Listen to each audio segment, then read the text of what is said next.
Hey everybody, I am going to do a quick tutorial on using a particle system to make this parrot parody of a Snoop Dogg music video that someone requested a couple weeks ago, and I just made a quick thing. It was pretty straightforward, so I'm going to just start diving in here. So I have my parrot comp here, and you can do this for anything. Green screen will go quicker because you don't have to roto, but you can roto anything, key anything for this effect to work. So I'm just going to make a composition with my parrot footage I got off of ArtGrid, and I'm going to go with that starting frame here, play it forward till he turns, trim comp. Then what we want to do is name that master raw. This is actually, I usually try and set up my projects to try to be efficient. So like for this instance, anything going forward, if I want to swap out the footage or even just use this as a template to do some other effects, as I'll show you later. I try to do that for my stuff. So this is kind of my route for that. So we have a master raw and comp, and now we want to drag that, make it, bring it into a new composition, which we will rename keyed comp. Then we want to apply a green screen removal effect, key light, composite brush, prime, matte, different options. Some people don't have, paid plugins. I do, so I will use composite brush.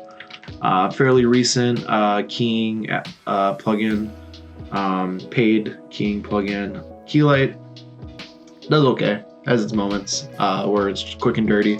I just find composite brush is UI and results to be really good.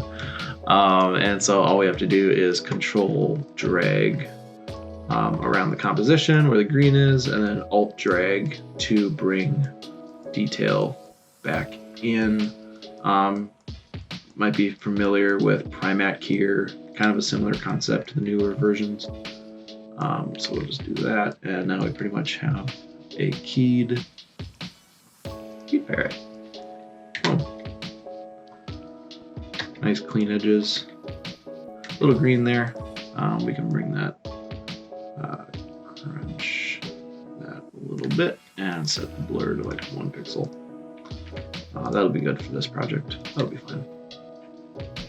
One side note is that in order to get rid of the green edges, Premiere Pro actually has a fantastic spill suppressor. After Effects is Keylight has had, they do their spill suppressor. With most people just go in there, hit final result, and deal with it. Or they buy a different plugin that does spill suppressor, and they rely on that. Keylight's spill suppressor always seems terrible to me. After Effects saw Premiere's advanced spill suppressor and was like, I want that. And so After Effects just straight up stole Premiere Pro's spill suppressor. So we just apply that and set it to ultra in the settings. And now we have a pretty good keyed parrot. I'm not going to worry too much about the feathers right now. We can do a core mask, but for this tutorial, I'm not going to go into much more keying stuff than that. So we have our keyed comp. Now what we want to do is bring that into another comp, and then we want to rename that comp color map. And what we want to do in that colored map is we have our keyed layer there. We want to apply a black fill And then I'm just constantly saving. That's just a habit of mine. I literally, like, every 1 or 2 moves, I hit Control S. So if you hear keyboard things happening, that's not doing anything on screen. It's just me hitting Control S constantly. I don't trust it. I don't trust After Effects. I'll limit it. So now we applied a black matte, black fill to the parrot keyed comp. Let's duplicate that, make it white. And then on the white one, we want to apply a simple choker, which will just crunch the alpha down a bit. And we want to get this black stroke happening. Yeah, somewhere around there. That'll do. And now we have kind of the main magic for the color portion of the effect. One side note I always forget to do is in the master raw, we want to center, for this tutorial, we want to center the parrot in the middle of the comp. Because of the way the particle system works, that's where we want it to be. So we have our color map. Let's go back, and we will make a new comp out of that color map. Rename that Master Comp. This is where the magic will happen. Cool. We can actually turn the color map off and bring in the keyed comp. So now we have the parrot, he's keyed, and we have the turned off color map underneath. And we're done. That's that's getting to the fun part now. So what we want to do is make a new solid, call this particle layer. And what we want to do, there's a few options for particle systems. Obviously some are better than others. Every single one has their limitation. I am going to go with Stardust as a particle system I bought a while ago. Use it here and there, and I found this particle system to be super useful for this effect. That's just what I'm going to go with. So if you don't know Stardust, but you know Particular, the steps are basically the same, different wording. Like Stardust is speed, where Particular is velocity. Small things like that, but the same principles apply between particle plugins. So you should be able to follow along if you feel the need to. Particles per second, I'm going to set down to 5. Set that down to 5. So we just have a little bit of particles there. What we want to do is set the speed or velocity down to 0. So now it's just stuck. We're just stuck in the center. And then what we want to do is go down to the particle, set it to texture, then go down to the texture tab down here, set it to color map, and then we can, just to see what's happening, we can bring up the particle size. So now we have the particles of spawning using the alpha matte and texture of the color map. And I mean, you can do it with the keyed comp 2, and it'll just be the parrot. So if we bump up the speed now, and now we have parrots doing things, popping up all over the place. But that's not what we want, so I'm just gonna do that. And then we have to bump up the size, and the trick here is matching the size of the keyed comp.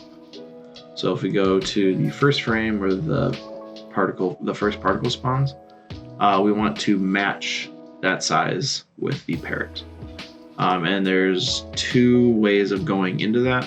The first one is I would bring the particles closer to the camera, even though we didn't make a camera, bringing it forward in Z space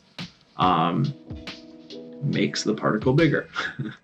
Because particular and particle systems, the particles can only get so big. So you run into that limitation. Particular warns you if you go too big. I think it's like 200 pixels by 200 pixels for a texture of the particle. And right now I'm working off 1920 by 1080 particle. So Trapco doesn't like that. Stardust doesn't seem to care. It trusts you, I guess. So we're gonna bump up the particle here so we can start to see that.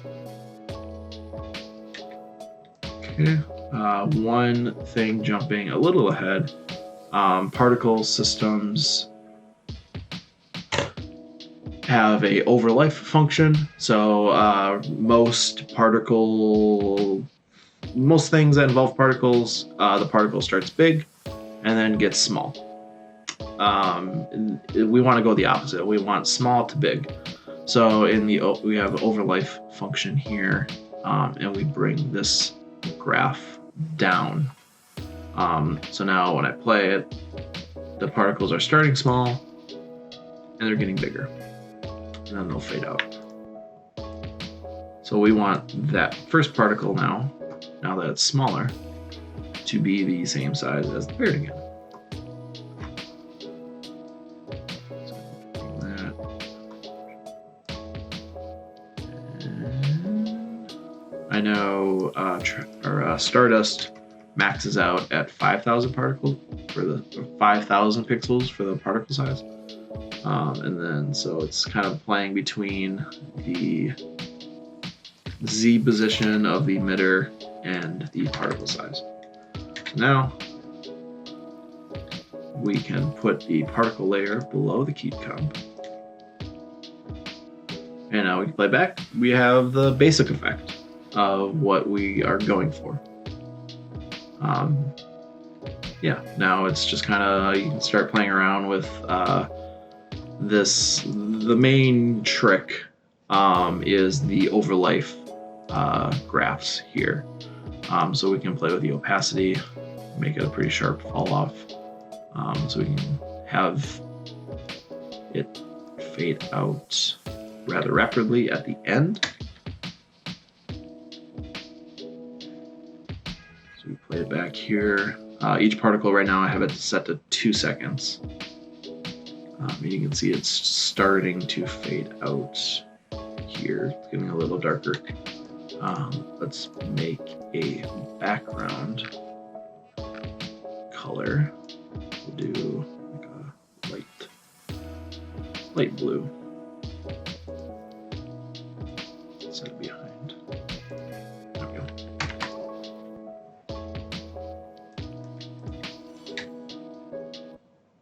Getting some funky lines there, and I think that is me after I shifted this over. So if we go to the key comp and just throw a quick garbage mat over that, we will be fine.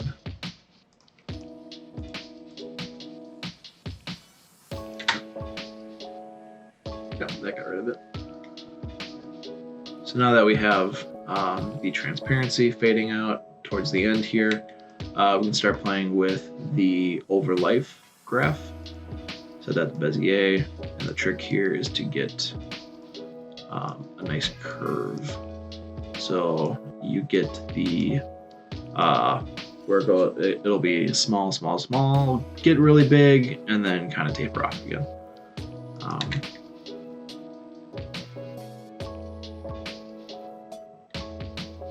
Yeah, so you can start to see where it jumps in size. And then you can scoot these around. This is where it becomes more what you're artistic in what you're looking for in the animation. Different looks, different feels.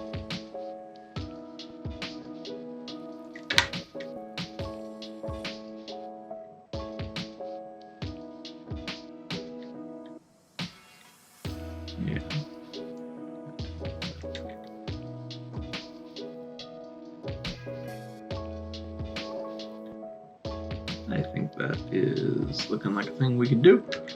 All right, now the part that kind of puts the frosting on the cake here is the color.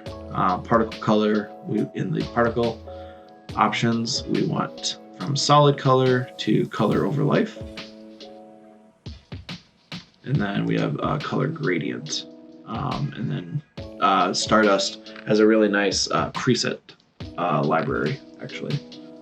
So usually I just go in there and we'll grab one of these and then we'll start setting it up. One trick why we made the color matte, the black and white, is Stardust can look at the black and white values and say apply the gradient to the lightness.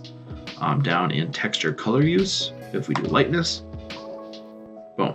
Now all of the white in that color matte will be the color of the gradient over time, which is what we want. So I'm just going to get rid of some of the colors here in the gradient. So now if we play it back, it'll go through this color gradient in the top left of the screen here and end in the blue. And then what we can do is actually take this color, that color here, I drop the background, and now if I that, let's make this like 1 second, you can see it fading out into the background.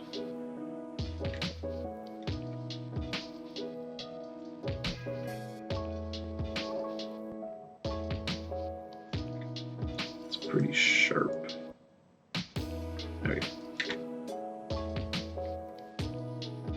There. And that is like the gist of the effect. And quick, easy. It's not overly complicated. It's just maybe thinking outside of, what particle systems usually do. And using it as a bit more of an abstract design tool. I'm going to set that back to 2 seconds for particle life.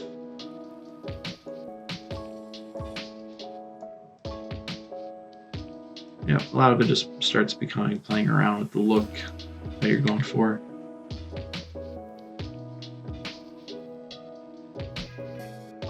And then I'll show one other little trick, a couple other ways you could use this too.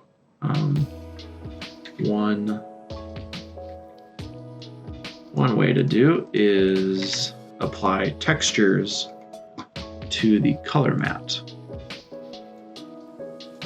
And so I have a texture over here I can use. So let's jump into the color matte.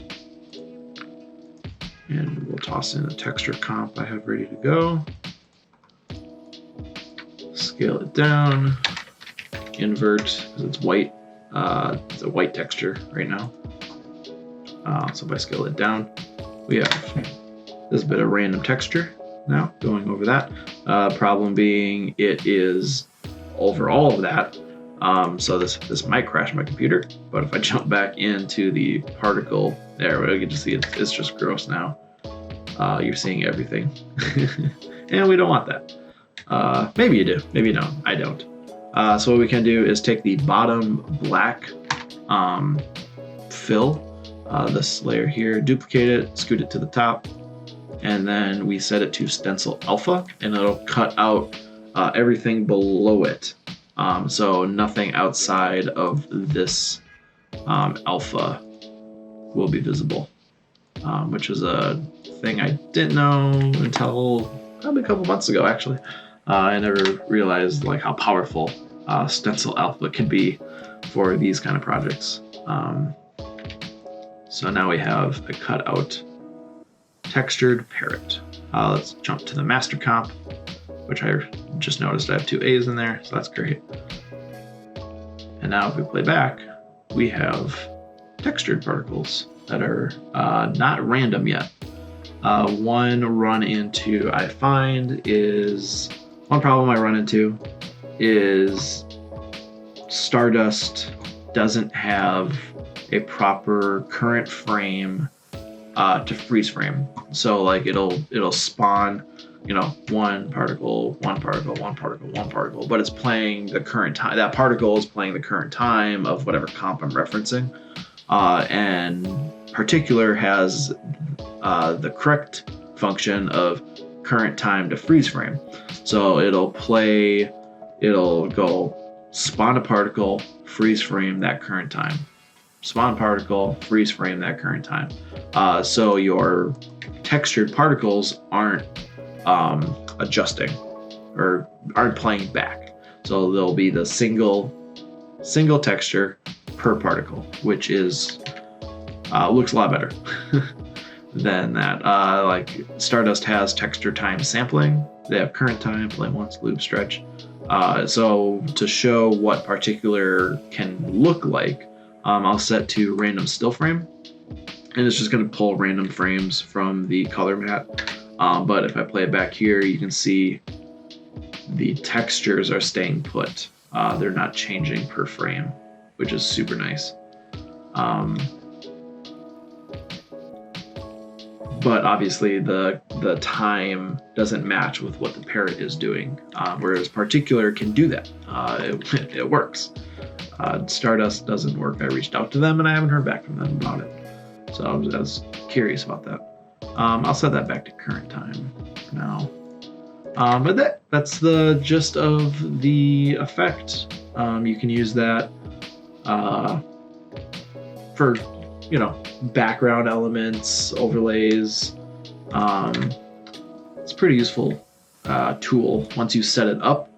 And so now I can drop in whatever I want in that master raw composition, and it'll update these particles. So one instance of that, which is super cool, is going into master raw. We can turn the parrot off, and we can do we'll just make a quick rectangle, center it like that. And we can go back to now the master comp, and we'll update.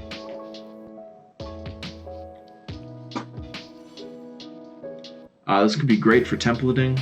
If you have different things that it's like, okay, we have like multiple objects that we need this effect for, you just duplicate the thing and do that, and boom. Now we have some pretty unique animation there. We can get fancy, throw a posterized time on it, set that down to 12. It's a bit of a stop motion feel to it.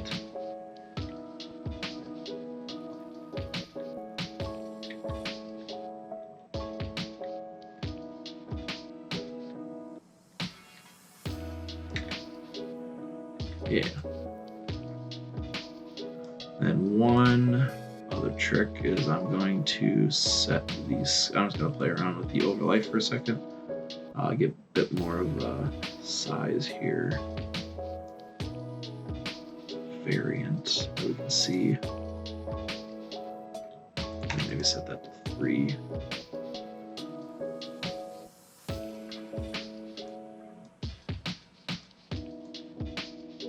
Just trying to get a unique look here.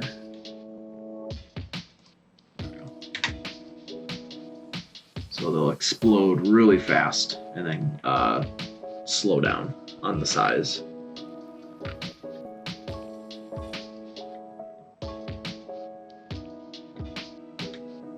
Then one problem is we still have the textures of the color still playing back in time. And being a square that's not doing anything, we can actually set the texture time sample to random still frame.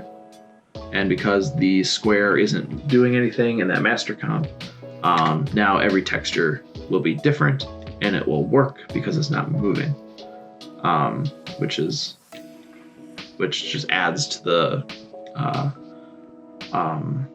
artistic side of it. So now we have that. I'm just gonna bump my preview down a little bit, to 3rd, so it plays back a little quicker.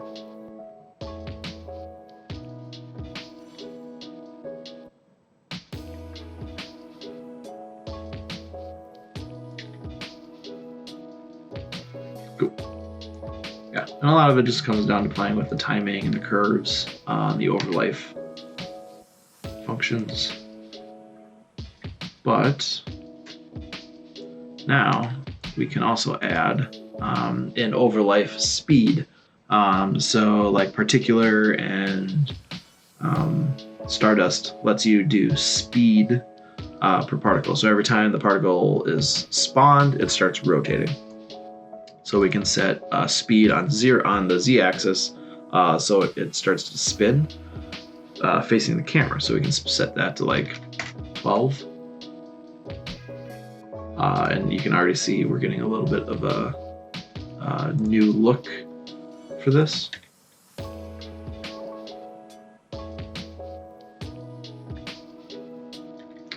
If we bump the overlife a little more, maybe just make it linear.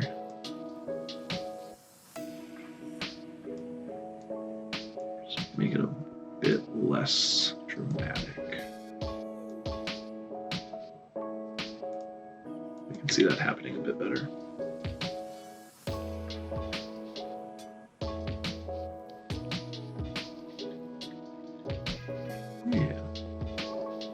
Yeah, now you can really start to see some of the dynamic stuff that you can start playing around with.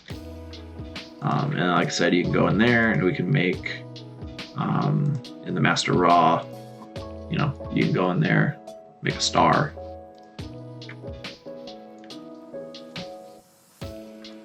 Center that.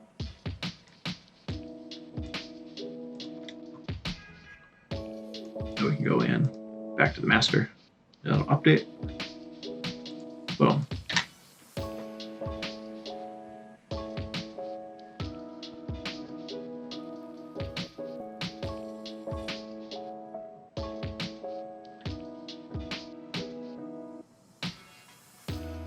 Yeah. It starts playing. You just start playing around with it now. Different settings and stuff like that. Pretty straightforward. I think that's all I got for this. We can set random from gradient, and now we just get all types of different colors. Now we get all the colors from the gradient, and they're not over life, they'll just be on the whole time, but they fade out because we set that opacity earlier. That's looking like a thing. Yeah. Yep.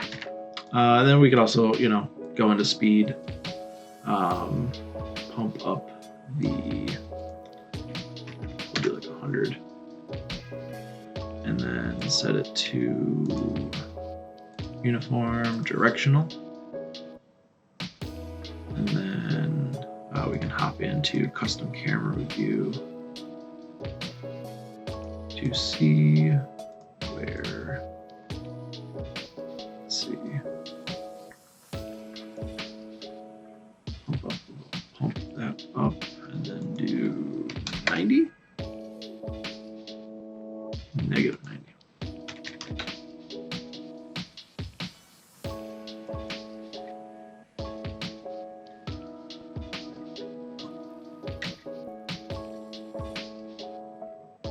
And direction span is the problem I'm seeing here. And then bring that back here, and we start getting this another effect. Particle trails, random rotating particle trails. Yep, it's more of just setting it up and start playing around with looks and whatever you need it to work with. Yeah, so I hope this helped. Maybe showing one way that particles can do a little more than just what people think particles are useful for. Procedural stuff.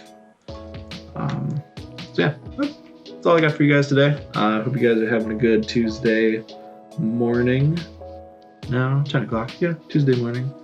So hope everyone is safe, stay home, stay healthy, and hope to make another one of these sometime again soon.